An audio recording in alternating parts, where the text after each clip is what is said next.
पिछले अध्याय में हमने देखा कि कैसे पांडु धृतराष्ट्र और विदुर का विवाह हुआ और कैसे पांडु पृथ्वी के चक्रवर्ती सम्राट बने। अब आगे।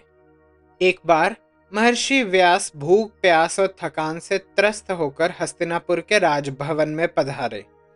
महर्षि व्यास के पधारने की सूचना पाकर रानी गांधारी उनके पास गई।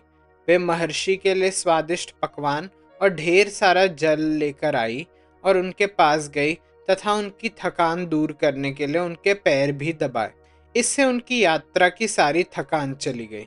इस पर उन्होंने गांधारी से वर मांगने को कहा, जिस पर उन्होंने 100 ऐसे पुत्र मांगे जो उनके पति धृतराष्ट्र के समान बलवान हो।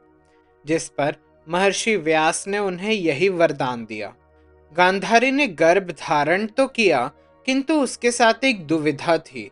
2 वर्ष होने को आए थे, गांधारी को अब तक प्रसव नहीं हुआ और वह अभी भी गर्भवती थी। इससे वह बड़ी व्याकुल हो उठी और आशंकित भी थी कि उसके गर्भ में ऐसा है क्या जो 2 वर्ष बीत जाने के बाद भी अभी तक गर्भ में ही है। इसी बीच गांधारी को यह सूचना मिलती है कि कुंती ने एक पुत्र को जन्म दिया है। यह सुनकर उसे अत्यंत दुख हुआ। गांधारी को इस बात का दुख हुआ कि कुंती का पुत्र ज्येष्ठ होगा और वही अगला नरेश बनेगा। गांधारी को लगा था कि यदि पति को सिंहासन ना मिला तो कोई बात नहीं, उनके पुत्र को मिल जाएगा, परंतु वो अवसर भी उनके हाथों से चला गया। इतने सोच विचार के कारण गांधारी मूर्छित हो गई और उसने निश्चय करा कि वह अपना गर्भ गिरा देगी, और उसने ऐसा ही किया। उसके गर्भ से एक बड़ा सा मांस का पिंड निकला जो लोहे के समान कड़ा था। तब उसने राजकर्मचारियों को उस मांस के पिंड को फेंकने का आदेश दे दिया। जब महर्षि व्यास को इसका पता चला तब वे तुरंत वहां प्रकट हो गए और गांधारी ने उन्हें सारी बात बतलाई। गांधारी ने व्यास जी से कहा, हे मुनिश्रेष्ठ, आप तो सर्वज्ञाता हैं, आपसे क्या छुपा है। मुझे यह सूचना प्राप्त हुई कि कुछ समय पहले ही कुंती ने वन में अपने ज्येष्ठ पुत्र को जन्म दिया है। वो सुनकर मुझे अत्यंत दुख हुआ। दुख तो इस बात का है मुनिवर कि पहले तो मेरे पति को सिंहासन से वंचित रहना पड़ा, इसीलिए क्योंकि वे नेत्रहीन थे। मैंने सोचा कि मैं उनके ज्येष्ठ पुत्र को जन्म देकर उसे हस्तिनापुर का अगला राजा बनाऊंगी। इस तरह मेरे पति की इच्छा भी पूर्ण हो जाती, किंतु समय ने एक बार फिर हमें निराश कर दिया। मैं दुख और द्वेष में इतनी अंधी हो गई थी कि मैंने अपने गर्भ पर प्रहार किया, जिससे मेरा गर्भ गिर गया और शेष आपके समक्ष है। इस पर व्यास जी ने गांधारी को सांत्वना देते हुए कहा, गांधारी पुत्री, मेरा वरदान कभी निष्फल नहीं हो सकता। ये मांस का पिंड ही मेरा वरदान है। तुम शीघ्र अति शीघ्र 101 कुंड की व्यवस्था करो और उन कुंडों को ऊपर तक घी से भर दो। रही इस मांस के पिंड की बात, इस पर जल छिड़को, ये अपने आप 101 टुकड़ों में टूट जाएगा। और फिर उन अंगूठों के समान मांस के टुकड़े को भिन्न भिन्न कुंडों में डाल देना और 2 वर्ष पश्चात कुंडों को खोलना। तुम्हें अवश्य पुत्र रत्न की प्राप्ति होगी। गांधारी ने महर्षि की सारी बात मानी और ठीक वैसा ही हुआ जैसा उन्होंने कहा। 2 वर्ष पश्चात उसने प्रथम कुंड खोला, जिसमें से दुर्योधन का जन्म हुआ। जिस दिन दुर्योधन का जन्म हुआ उसी दिन कुंती ने बलशाली भीमसेन को जन्म दिया। दुर्योधन का जन्म हस्तिनापुर के लिए अत्यंत अशुभ सिद्ध हुआ। उस समय सर्वत्र अपशकुन होने लगा। दुर्योधन जन्म लेते ही एक गधे की भांति रोने लगा। उसका क्रंदन सुनकर गधे, गीदड़ और कौवे भी जोर जोर से चिल्लाने लगे। इसके साथ बहुत अधिक वेग से आंधी चलने लगी और जगह जगह आग लगने लगी। प्रकृति के इस संदेश को सुन धृतराष्ट्र अत्यंत भयभीत हो गए और उन्होंने ब्राह्मणों और विद्वानों से इसके लिए परामर्श मांगा। ब्राह्मणों ने और विदुर जी ने शास्त्रों के अनुसार इन अपशकुन को समझते हुए धृतराष्ट्र से कहा, हे राजन, प्रकृति हमें यह बताने का प्रयास कर रही है कि जिस समय आपके ज्येष्ठ पुत्र का जन्म हुआ है वो अत्यंत अशुभ है। यह बालक कुल नाशक होगा। यह अपने हाथों में कुल का नाश लेकर आया है। इसको पालना किसी सपोले को पालने के बराबर होगा। इसीलिए आप अपने इस पुत्र को त्याग दें। आपके पास अन्य 99 पुत्र और एक कन्या होगी। इसी में कुल और जगत का कल्याण है। विदुर जी आगे कहते रहे, राजन, ये मत भूलिए कि शास्त्रों के अनुसार कुल रक्षा के लिए एक मनुष्य का त्याग करना चाहिए, ग्राम रक्षा के लिए एक कुल का त्याग करना चाहिए, देश रक्षा के लिए एक ग्राम का त्याग करना चाहिए और आत्मरक्षा के लिए पूरी पृथ्वी का त्याग करना चाहिए। इसीलिए इस पुत्र का आप त्याग करें। किंतु धृतराष्ट्र ने दुर्योधन का त्याग नहीं करा। अब हमें यहाँ रुककर ये सोचना चाहिए कि क्या महाभारत के युद्ध का सारा दोष धृतराष्ट्र पर आता है? क्योंकि यदि वह दुर्योधन का त्याग कर देते तो फिर ना कोई लाक्षागृह होता, ना कोई द्रौपदी वस्त्र हरण और ना कोई युद्ध। धृतराष्ट्र यदि एक पुत्र की बलि भी दे देते तो क्या हो जाता? उनके पास शेष 99 पुत्र तो रहते। उन्होंने विदुर जी की बात भी नहीं मानी, जिन्होंने उन्हें यह बताया कि धर्म इस विषय में क्या कहता है। इस समय दोष धृतराष्ट्र पर नहीं लगाया जा सकता, क्योंकि वह पहली बार पिता बने थे, जिसका अनुभव ही कुछ अलग होता है। अपने ही नवजात पुत्र को जो अभी जन्मा हो, उसे एक पिता कैसे त्याग दे? कोई यह कैसे समझे कि एक नन्हे से शिशु जो आपकी संतान हो, उससे हाथ छुड़ाना कितना कठिन होता है। गांधारी से कई अधिक अधीर धृतराष्ट्र थे अपने पुत्र के जन्म के समाचार को सुनने के लिए, और उसी पुत्र को इतनी निष्ठुरता से वह कैसे त्याग सकते थे? धृतराष्ट्र अपने स्थान पर उचित थे और विदुर जी भी, किंतु विदुर जी के इस विषय के ऊपर बात करने का समय अनुचित था। ये बात जन्म के कुछ समय बाद भी की जा सकती थी, और जो कि की गई थी, तब जब धृतराष्ट्र नहीं माने तब वह उनका पुत्र मोह था। किंतु इस समय उन्होंने केवल अपने पिता होने का धर्म का पालन किया है। इसी तरह गांधारी कुंडों को खोलती जाती है और उसमें से शिशु निकलते जाते हैं, और इसी प्रकार उन्हें 100 पुत्र और एक पुत्र की प्राप्ति होती है। अब जिस बीच गांधारी गर्भवती थी, उसी बीच धृतराष्ट्र की सेवा एक वैश्य कन्या ने करी थी, और उसी साल उस कन्या ने अपने गर्भ से युयुत्सु नाम के पुत्र को जन्म दिया, जो उस दासी और धृतराष्ट्र का पुत्र था। युयुत्सु एक बहुत चरित्रवान और गुणवान मनुष्य था।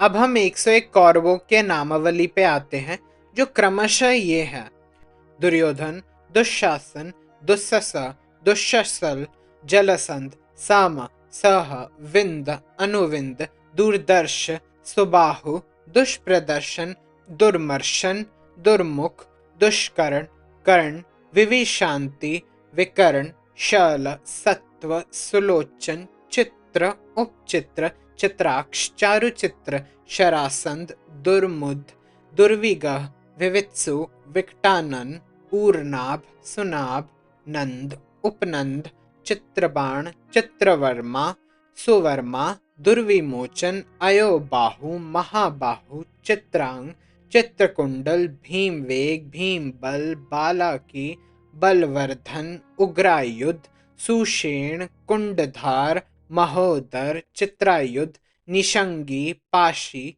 वृंदारक, दृढ़वर्मा, दृढ़शस्त्र, सोमकीर्ति, अनुदर, दृढ़संध, जरासंध, सत्यसंध, सदसुवाक, उग्रशवा, उग्रसेन, सेनानी, दुष्पराजय, अपराजित, कुंडशाई, विशालक्ष, दुराधर, दृढ़हस्त, सुहस्त, पातवेग, सुवर्चा, आदित्यकेतु, बहवाशी, नागदत्त, अग्राई, कवची, क्रथन, कुंडी, उग्र, भीमरथ, वीरबाहु, अलोलोप, अभय, रौद्रकर्मा, दृढ़रथश्रय, अनादृश्य, कुंडभेदी, विरावी, प्रमथ, प्रमाथि, दीर्घरोमा, दीर्घबाहु, महाबाहु, व्युधोरस, कनकध्वज, कुंडाशी, विरजा और दुष्शला। जब कौरवों का जन्म हो रहा था, तब महाराज पांडु अपनी दोनों पत्नियों के संग वन में विहार करते और वहीं रहने लगे। पांडु को मृगया का बहुत शौक था। एक दिन आखेट की खोज में वह एक वन में पहुंचे जो हिंसक पशुओं से भरा था। वहां महाराज पांडु ने एक यूथपति मृग को अपनी पत्नी मृगी के साथ मैथुन करते देखा। उन्हें देखते ही राजा पांडु ने 5 तीक्ष्ण सोने के बाणों से उस मृग जोड़े को बींध डाला। मृग बड़ा ही विलाप करने लगा और विलाप करते हुए पांडु से मनुष्यों सी भाषा में कहने लगा,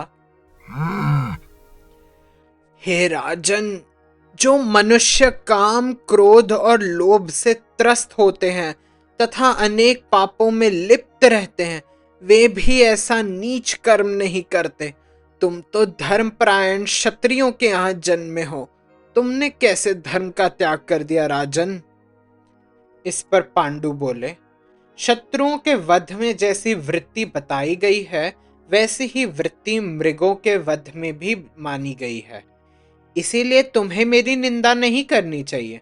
हम क्षत्रिय हैं, शिकार आखेट करते हैं और उसमें पशुओं को मारते हैं। इसमें ऐसा क्या हो गया? इस पर मृग ने कहा, मनुष्य अपने शत्रुओं पर वार तब करता है जब वह संग्राम में होता है, ना कि तब जब शत्रु संकट काल में हो। पांडु फिर कहते हैं, हे मृग, जब क्षत्रिय मृगया के लिए आते हैं तो वह ये नहीं देखते कि पशु सावधान है या असावधान है, वो तो बस अवसर पाते ही पशु पर वार करता है।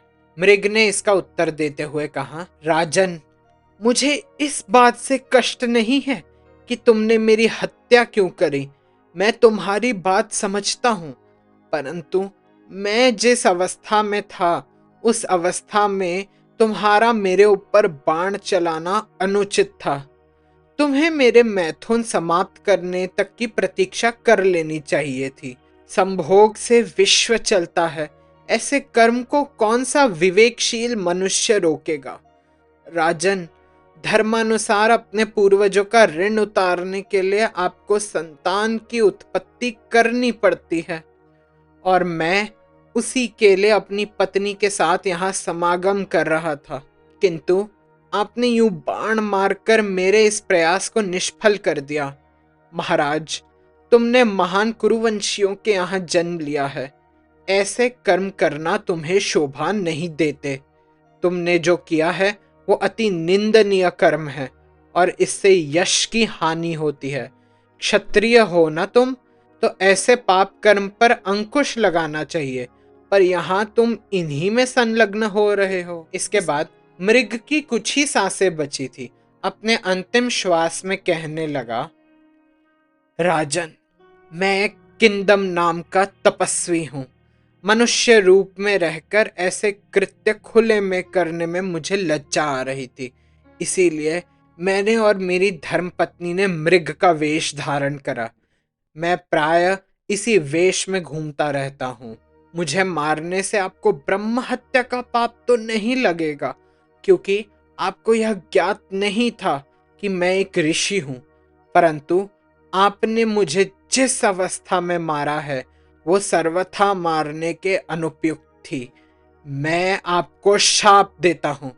ईश्वर करे जब आप अपनी पत्नी के संग समागम कर रहे होंगे तब आपके भी प्राण उसी तरह निकल जाए जिस प्रकार मेरे निकल गए, और आपकी पत्नी जो आपके इस कर्म में सम्मिलित होगी वह भी सती हो जाए जैसे मेरी पत्नी अभी मेरे साथ होने वाली है, आपके बाणों के कारण। ऐसा अभिशाप देकर ऋषि किंदम और उनकी पत्नी देह त्याग कर देते हैं। उन मृत पति पत्नी को देख पांडु को अत्यंत दुख हुआ। वह आत्मग्लानि से भर गए और स्वयं से कहने लगे, हे ईश्वर, ये मैंने क्या कर दिया? मोहवश इतना बड़ा अपराध कर डाला। लोग मुझे विवेकशील कहते हैं, आज मेरे विवेक को क्या हो गया? मैंने ऐसा पतित एवं घृणित कार्य कैसे किया? बस मैं अब इस मानवीय संसार के बंधनों का त्याग करूंगा और अब मोक्ष की प्राप्ति की ओर बढ़ूंगा। मैं अपने जीवन का निर्वाह ठीक उसी प्रकार करूंगा जिस प्रकार मेरे पिता महर्षि व्यासदेव करते हैं। इस प्रकार पांडु संन्यास लेने का विचार कर कुंती और माद्री के पास जाते हैं और उनसे कहते हैं, कुंती, माद्री, तुम दोनों हस्तिनापुर की ओर प्रस्थान करो और वहां जाकर सबको ये सूचना दो कि पांडु ने संन्यास ले लिया है। इस पर कुंती और माद्री ने उससे कहा, हे आर्यपुत्र, संन्यास के अतिरिक्त और एक ऐसा आश्रम है जिसमें हम आपके साथ रहकर तपस्या कर सकते हैं। हम आप ही के साथ स्वर्ग जाना चाहते हैं। यहाँ तक हम तो ये चाहते हैं कि स्वर्ग में आत्मा रूप में भी आप हमारे पति हो। हमारी समस्त इंद्रियां आपको समर्पित हैं। हे कुरुश्रेष्ठ, यदि आप हमें त्याग देंगे तो हमारे अवश्य प्राण निकल जाएंगे। इस पर पांडु, कुंती और माद्री ने वानप्रस्थ आश्रम में जीवन व्यतीत करने का निश्चय किया। पांडु, कुंती और माद्री ने अपने राजसी वस्त्र और आभूषणों का त्याग कर वल्कर धारण कर लिया और अपने वस्त्र एवं आभूषण ब्राह्मणों को दान दे दिए और उनसे विनती करी कि वह हस्तिनापुर में यह सूचना दे दे कि उन तीनों ने वानप्रस्थ आश्रम को स्वीकार कर लिया। जब ब्राह्मणों ने यह सूचना हस्तिनापुर राज दरबार में दी, तब वहां शोक का वातावरण छा गया। उधर पांडु अपनी पत्नियों संग वनों का त्याग कर गंधमादन पर्वत पहुंचे, जहां भाग्य ने उनके लिए कुछ और ही सोच रखा था।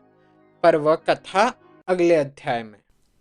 लाइक, शेयर और सब्सक्राइब करें अगर आपको हमारी वीडियोस पसंद आती हैं। आप वीडियो पर कमेंट भी ज़रूर करें और अपने विचार और अपने प्रश्न व्यक्त करें।